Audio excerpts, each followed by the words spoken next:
Harvest time has farmers worried about more than just their crops. Reporter Brock Turner has more on a troubling trend developing among farmers in Indiana. Adam Koontz remembers the day he lost his father. He has a hard time believing it was 4 years ago. I heard the sirens, and Mom called me frantically screaming about Dad needs help. So I jumped down from the deer stand and jumped on the four-wheeler and shot up there, and I seen the scene.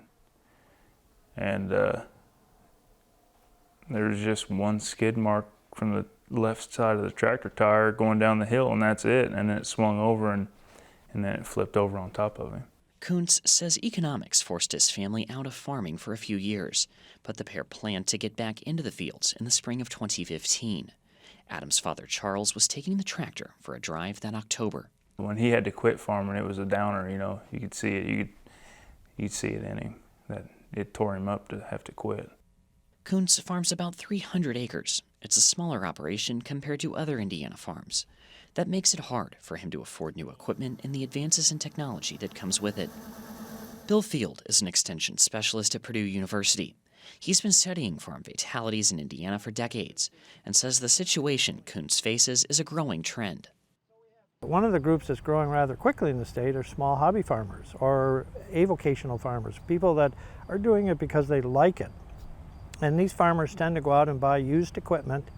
And so if we look at the data, about a quarter of all of our fatalities in the state are part-time farmers.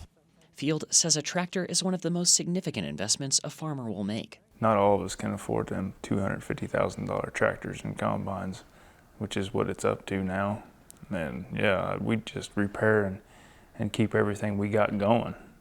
Especially, yeah, me, there's no way. It's just not in the budget. Well, it's the second biggest investment a farmer makes beyond land, is to replace, maintain that equipment. And so that's an area that they can look at for savings. If they can run things a little bit longer, or if they can let parts go a little bit longer, or belts go a little bit longer. But then eventually, if they do fail in the field, that's when they become frustrating, and that's when we see people being injured. But here in Indiana and most other states, there isn't an accident reporting requirement for farmers with fewer than 11 employees. And even in larger operations, family members are exempt. While Field says regulation can be expensive and burdensome, he admits there are holes in his data.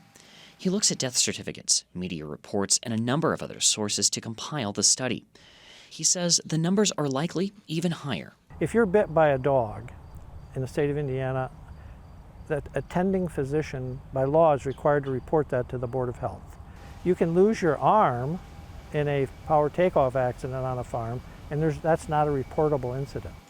Field says there's a charm in driving an old tractor, much like driving an antique car. And that's certainly something Charles Koontz could relate to. How are you going to remember your dad? Probably sitting on that tractor, honestly. That was his pride and joy, honestly. He was always on that. I mean, he took care of it, and actually it's on his gravestone too. We put a picture of him. It's just, that was him, sitting on that tractor. It's hard to tell me how many hours he spent on that tractor, honestly. Every spring, fall, in between, you know. So yeah, that's just how I picture him. For Indiana Newsdesk, I'm Brock Turner. Since the study began, tractor rollover accidents have accounted for the single largest category of all farm-related deaths.